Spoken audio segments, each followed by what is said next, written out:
The morning mist clung to Lake Erie like a shroud on September 10, 1813, as Commodore Oliver Hazard Perry stood on the deck of his flagship, the USS Lawrence. The 28-year-old naval commander's weathered hands gripped the ship's rail as he peered through the gray dawn, searching for signs of the British fleet that had terrorized American shipping for months.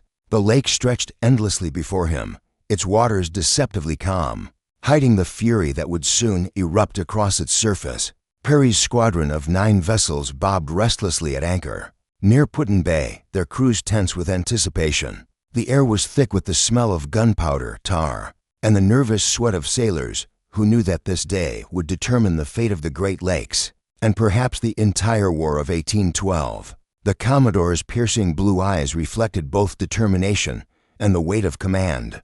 As he contemplated the monumental task ahead, the British squadron, commanded by Captain Robert Heriot Barclay, had dominated Lake Erie since the war's beginning. Their ships were better armed, their crews more experienced, and their reputation seemingly unassailable.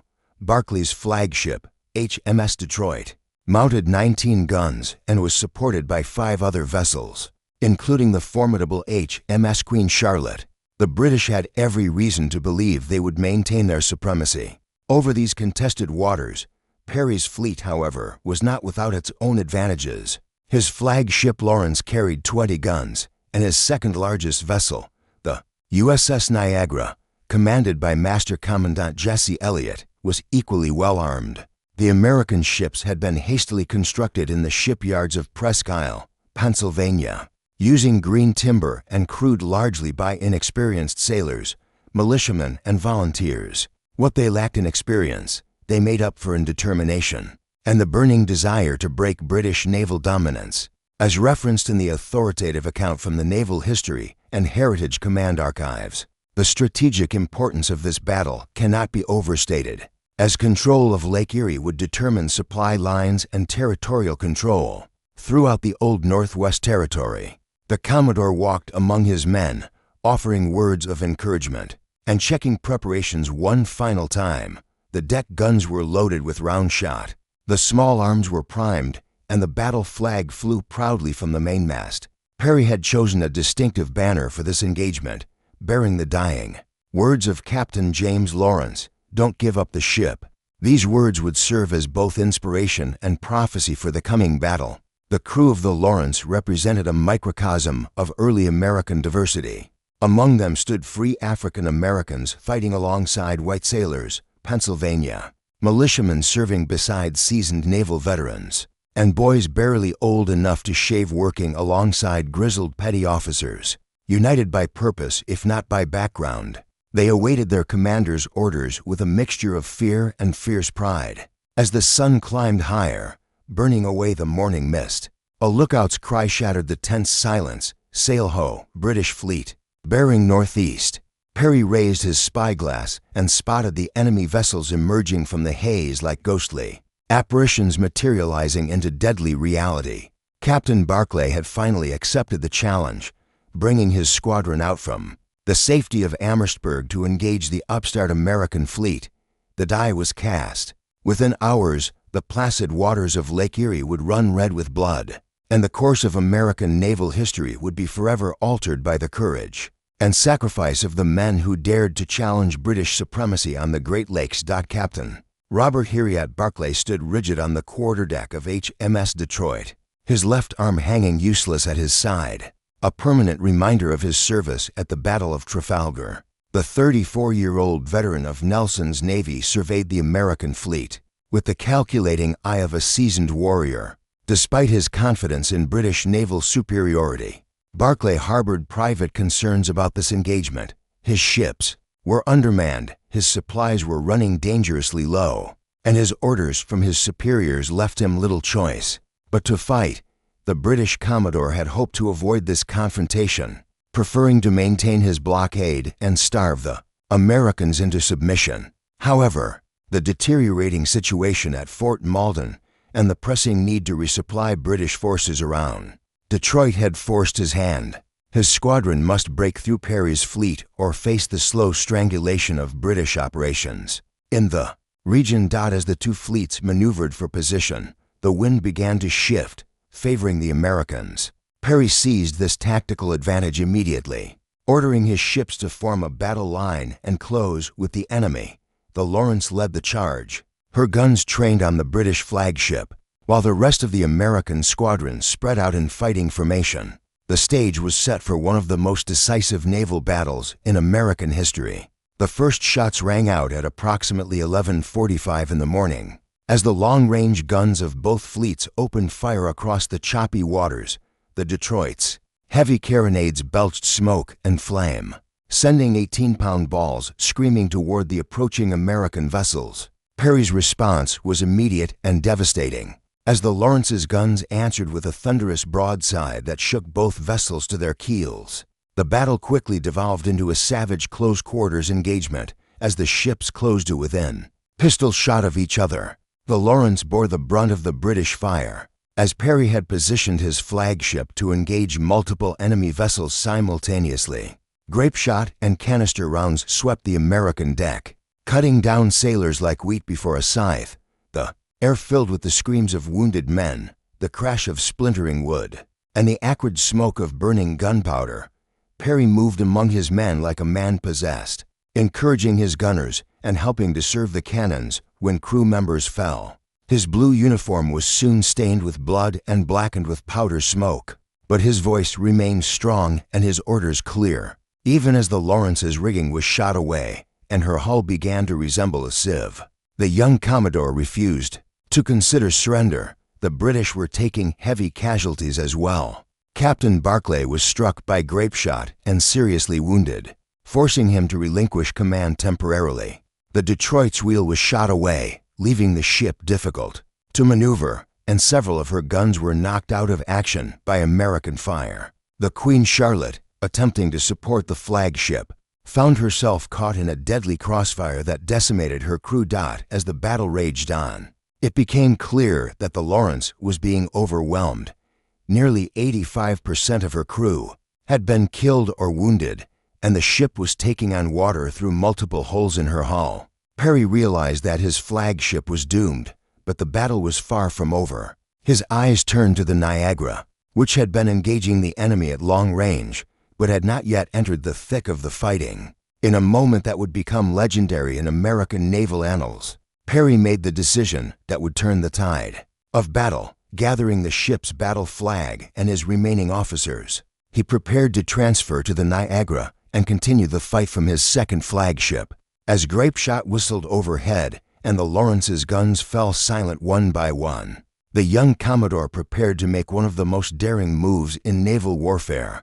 The British, sensing victory within their grasp, pressed their attack with renewed vigor, but they had underestimated both the determination of their enemy and the tactical brilliance of the young American commander who refused to accept defeat even in the face of overwhelming odds. The small boat cut through the battle-churned waters of Lake Erie like a knife through chaos itself. Commodore Perry crouched in the stern, his battle flag clutched tightly in his hands, as four of his most trusted sailors rowed desperately toward the Niagara. British shot fell round them like deadly rain, sending up geysers of water that soaked the small craft's occupants.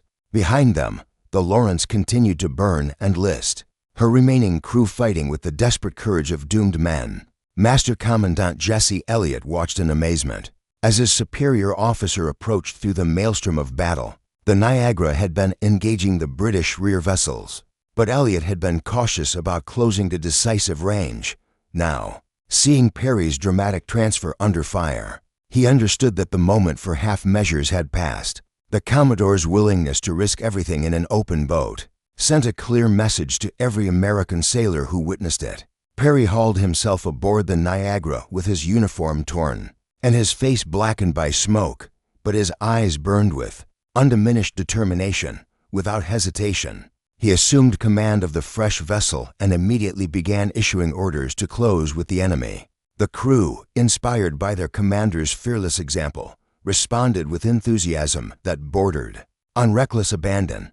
The tide of battle was about to turn dramatically. While the British had been concentrating their fire on the crippled Lawrence, they had allowed the Niagara to remain relatively unengaged. Now Perry intended to use his undamaged second flagship To devastating effect, he ordered the ship to sail directly through the British line, a maneuver that would bring all his remaining guns to bear on the enemy vessels at point-blank range, as documented in the comprehensive battle analysis published by the Great Lakes Historical Society. Perry's decision to transfer his flag mid-battle was unprecedented in naval warfare and demonstrated both tactical genius and personal courage that would inspire naval officers for generations to come. The Niagara's approach caught the British completely off guard. Captain Barclay, despite his wounds, had managed to resume command of the Detroit, but his ship was badly damaged, and his crew was exhausted from the prolonged engagement with the Lawrence. The sight of Perry's fresh flagship bearing down on them with all guns ready sent a chill through the British ranks. Perry's bold maneuver succeeded beyond his wildest expectations. The Niagara's broadside raked the Detroit from stem to stern, sending splinters flying like deadly projectiles throughout.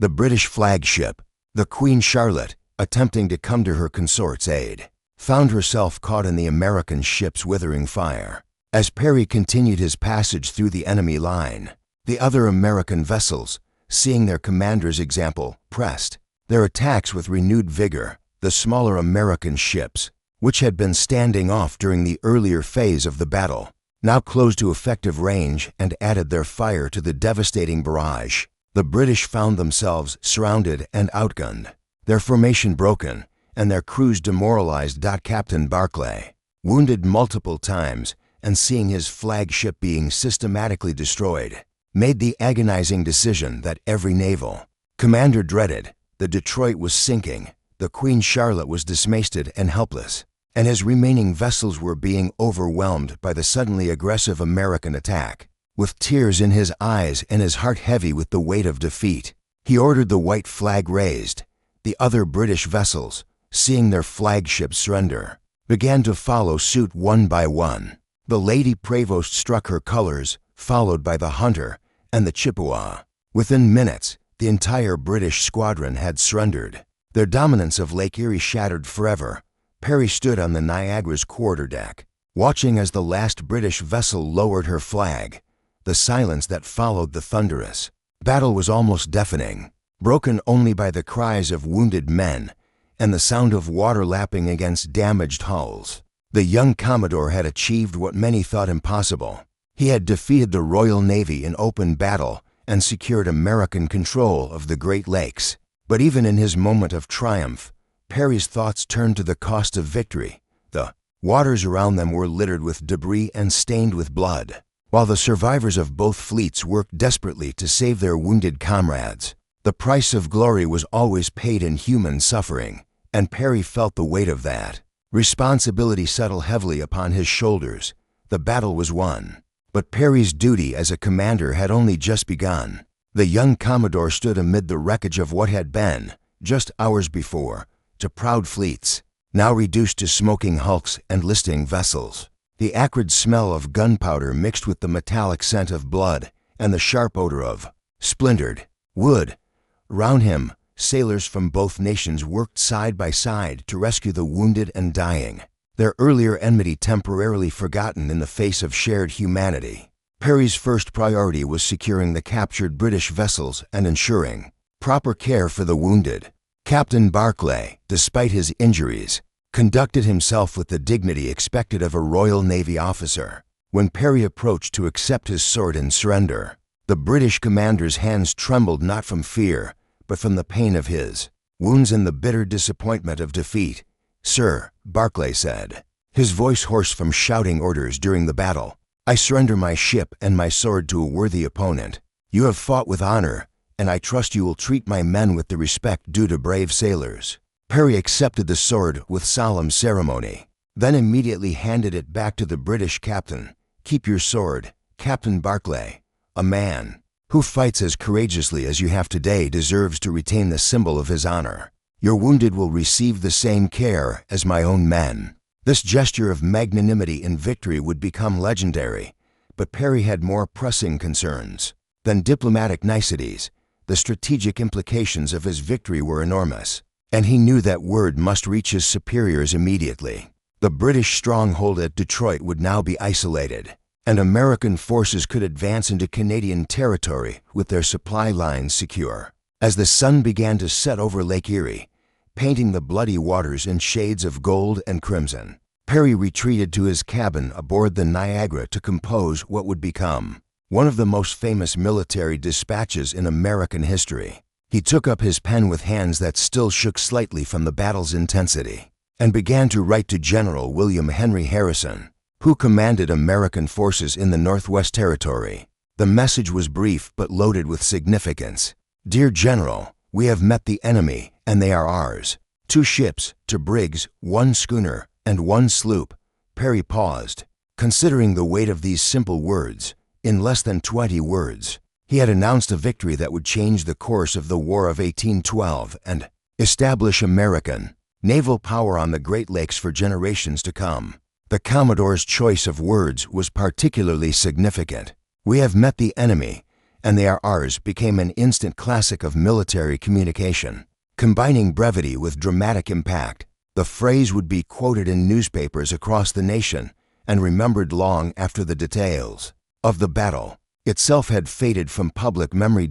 Perry dispatched the message immediately, knowing that Harrison's army was waiting for news of the naval battle before launching their own assault on Detroit. The general had been frustrated by British control of Lake Erie, which had prevented him from adequately supplying his forces and launching offensive operations. Now, with the British fleet defeated and captured, the entire strategic situation in the Northwest had changed overnight. Word of the victory spread like wildfire through the American fleet and then to the mainland. Sailors who had been preparing for their own deaths just hours earlier now found themselves celebrating a triumph that few had thought possible.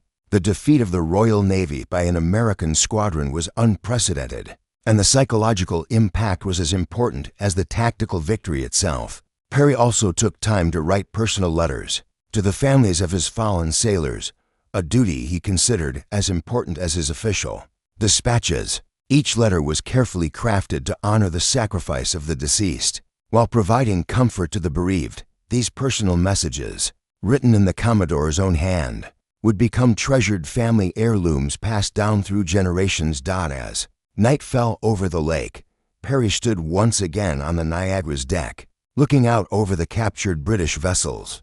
Tomorrow would bring new challenges and responsibilities, but tonight belonged to reflection and remembrance. The young Commodore had achieved immortality with his victory, but the true measure of his character would be shown in how he handled the aftermath of triumph. The dawn of September 11th, 1813, broke over a transformed Lake Erie, where once British warships had patrolled with impunity. Now flew the stars and stripes on captured vessels that would soon serve American interests. Perry's victory had accomplished more than just defeating an enemy fleet. It had fundamentally altered the balance of power in the entire Northwest Territory and beyond. General William Henry Harrison received Perry's famous dispatch while encamped near the Maumee River, preparing for what he had expected would be a difficult and costly campaign against British-held Detroit. The general's weathered face broke into a rare smile as he read the Commodore's brief but momentous message. In an instant, Harrison's entire strategic situation had changed from defensive to offensive, from uncertain to triumphant. "Gentlemen," Harrison announced to his assembled staff officers, "we are no longer fighting to defend Ohio. We are now free to carry the war to the enemy." The implications were staggering. With Lake Erie under American control, Harrison could transport his army directly to the Canadian shore, outflanking British defenses and threatening their supply lines. The hunter had become the hunted. Meanwhile, Perry was dealing with the immediate consequences of his victory. The captured British vessels needed to be repaired and sailed to American ports. The wounded required medical attention that stretched his limited resources, and prisoners had to be secured and transported. The administrative burden of victory proved almost as challenging as winning the battle itself. The Commodore established a temporary hospital on South Bass Island, where American and British wounded were treated. Side by side, Dr. Usher Parsons, the fleet's surgeon, worked tirelessly to save lives regardless of nationality. His medical notes, preserved in the National Archives, provide a grim testament to the human cost of naval warfare in the age of sail. Captain Barclay, despite his serious wounds, proved to be a gracious prisoner. He provided Perry with valuable intelligence about British positions and troop strengths, not out of treachery, but from a professional sailor's respect for a worthy opponent. The two commanders spent several evenings discussing naval tactics and the broader implications of the war, developing a mutual respect that would last long after the conflict ended. News of Perry's victory reached Washington, D.C. within a week, carried by swift riders who changed horses at every opportunity. President James Madison, who had been facing increasing pressure from Congress and the public over the war's progress, found himself suddenly vindicated. The Battle of Lake Erie provided the first major American naval victory over the Royal Navy, proving that American sailors could match their British counterparts in skill and courage. The impact on American morale was immediate and profound. Newspapers across the nation trumpeted the victory with headlines proclaiming Perry's triumph and British naval supremacy shattered. Citizens who had been despondent about the war's progress suddenly found reason for hope and pride. Perry became an instant national hero, his name mentioned in the same breath as naval legends like John Paul Jones. The British reaction was equally significant, though far less celebratory. The loss of Lake Erie represented more than just a tactical defeat. It was a strategic disaster that threatened the entire British position in the Northwest. General Isaac Brock's carefully constructed defensive network suddenly found itself vulnerable to American attack from an unexpected direction. In London, the Admiralty received word of Barclay's defeat with shock and dismay. The Royal Navy had not suffered such a comprehensive defeat since the early days of the Revolutionary War. Questions were raised in Parliament about the conduct of the war and the adequacy of British naval resources in North America. The psychological impact of the defeat rippled through the highest levels of British government. Perry's victory also had diplomatic consequences that extended far beyond the immediate theater of operations. European powers, particularly France and Spain, took note of America's growing naval capabilities. The young republic was proving that it could challenge even the mighty Royal Navy, under the right circumstances, earning respect and recognition. On the international stage, the Commodore himself remained focused on the immediate tasks at hand.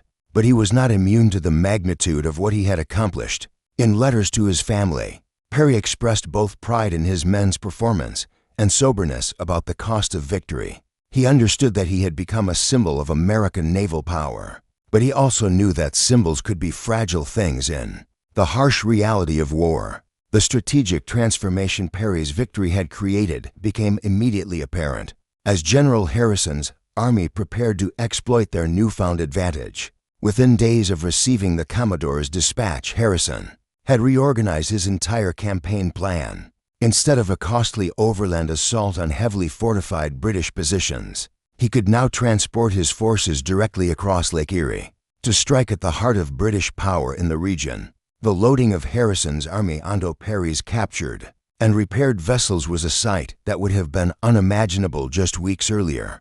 British ships that had terrorized American commerce now carried American soldiers toward British territory. The irony was not lost on the participants, and many soldiers commented on the strange twist of fate that had transformed their enemies' weapons into instruments of their own victory. Perry personally supervised the naval transport of Harrison's army, understanding that his victory would be meaningless if he failed to deliver the soldiers safely to their destination. The Commodore had become not just a naval commander, but a crucial link in America's offensive strategy. His ships carried approximately 4,500 soldiers across Lake Erie, in what was, at the time, one of the largest amphibious operations in American military history. General Henry Proctor, commanding British forces at Detroit, watched in horror as American vessels approached the Canadian shore. The same ships he had counted on for his own supply and communication lines now carried his enemies toward his vulnerable positions. Proctor understood immediately that his situation had become untenable, and he began preparations for a hasty retreat deeper into Canadian territory. The psychological impact of Perry's victory extended far beyond military considerations.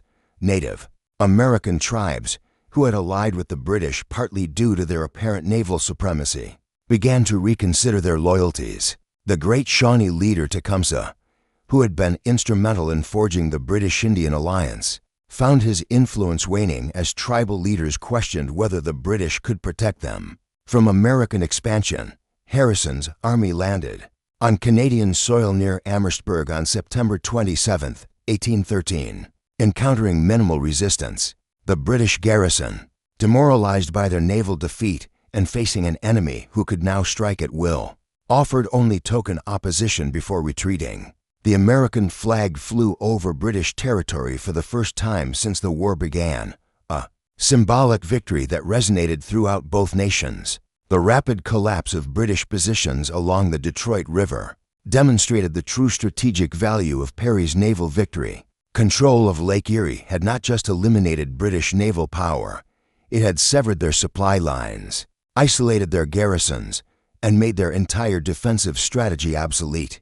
What had been a formidable British stronghold became an untenable position overnight. Tecumseh, the brilliant Native American leader who had been the driving force behind the British-Indian alliance, recognized that the naval defeat had fundamentally altered the balance of power. In heated conferences with General Proctor, the Shawnee chief argued for making a stand against the advancing Americans, but the British commander was determined to retreat. Rather than risk his remaining forces in what he saw as a hopeless situation, Perry's ships continued to play a crucial role in the unfolding campaign, ferrying supplies and reinforcements to Harrison's advancing army, while preventing any British attempt to reestablish control over the lake. The Commodore had effectively become Harrison's naval partner, their combined operations representing the kind of joint military planning that would become increasingly important.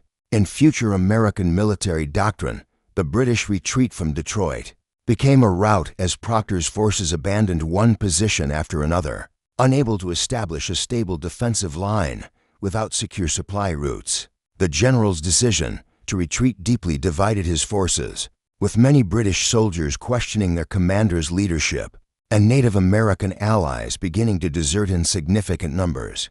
Harrison pressed his advantage relentlessly, understanding that the window of opportunity Perry had created would not remain open indefinitely. The American general knew that British reinforcements might eventually arrive, and winter weather would make naval operations increasingly difficult. Speed was essential if he hoped to capitalize fully on the Commodore's victory. The stage was now set for what would become the decisive land battle of the Northwestern Campaign. Perry's naval victory had created the conditions for Harrison's offensive, but the ultimate outcome would depend on how effectively the American Army could exploit the strategic advantages the Navy had provided. The ripple effects of the Battle of Lake Erie were about to culminate in another crucial engagement that would determine the fate of the entire region.